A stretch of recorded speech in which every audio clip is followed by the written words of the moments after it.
afternoon, my dear sisters and brothers.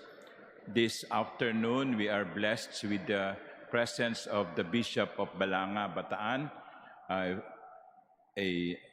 originally belonging to the clergy of Manila, was ordained as bishop, a priest and bishop here in this very same cathedral, Bishop June Sescon. Palakpakan natin siya.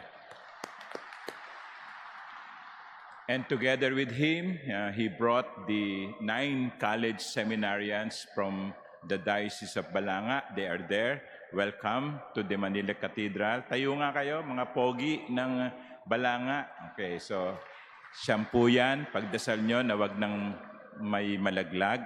Okay, you may be. And also with them are the formators of the seminary, College Seminary of Balanga, Father Tristan, Father Ton, and Reverend Carlo. So they are here I invited them. Palakpakan natin sila, Father Tristan at Father Ton. And they are here upon my invitation. Sabi ko, bago kayo magbakasyon, come and visit the Manila Cathedral and I'll treat you to lunch. So, welcome to the Manila Cathedral. My dear sisters and brothers, nowadays we don't have only cars run by gasoline or diesel. We also have cars or vehicles using electricity, yung tinatawag na EV. Minsan ay nakapag-bless ako ng EV, Tesla. No? So sa excitement ko, sabi ko sa may-ari, pwede bang matignan yung loob? Yung loob ng Tesla, halos wala kang makita sa harapan, sa loob, yung tinatawag na dashboard. Sabi ko, wow, ang galing-galing nito ah. Ang husay ng pagkakagawa.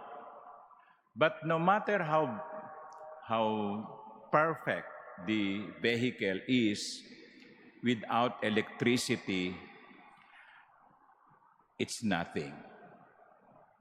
It's nothing. Electric vehicles, just like vehicles running because of gasoline, they are nothing because without gasoline or electricity. In a way, that is the Holy Spirit. We are nothing without the energy coming from the Holy Spirit. In the first reading, we heard Paul encountering disciples who had received only the baptism of John, which was a baptism of repentance. And when Paul asked them, have you received the Holy Spirit? Sabi nila, ano yun? We have not heard of the Holy Spirit. And that is why Paul baptized them and laid his hands on them, and they received the Holy Spirit.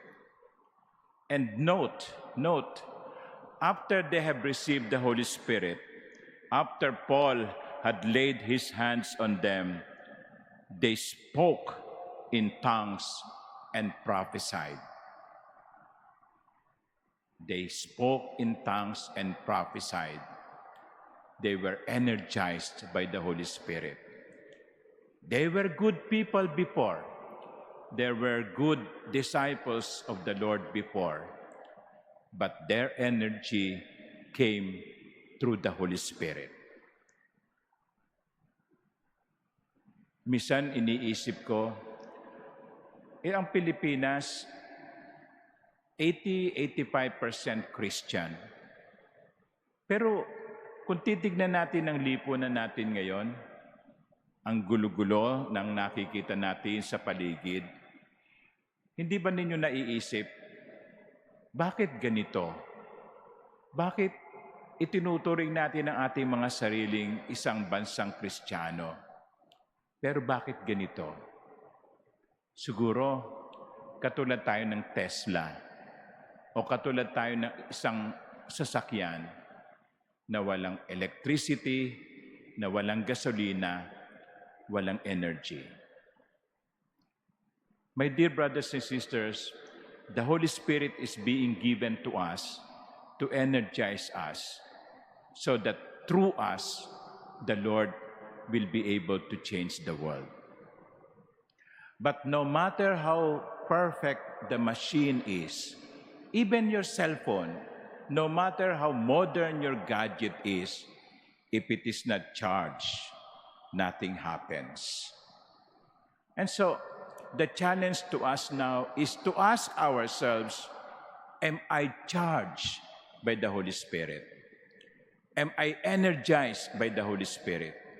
Do I allow the Holy Spirit to come to me and work through me? By ourselves, we cannot do anything. Tandaan natin yan. Kung sarili lamang natin, wala tayong magagawa. Walang pagbabagong mangyayari. Pero kung hahayaan natin ang Espiritu Santong kumilos sa pamamagitan natin, malalaman natin at makikita ang mga pagbabago.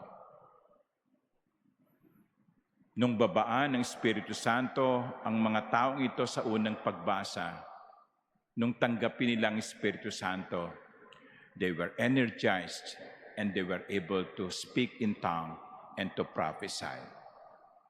Things that they could not have done before, they were able to do.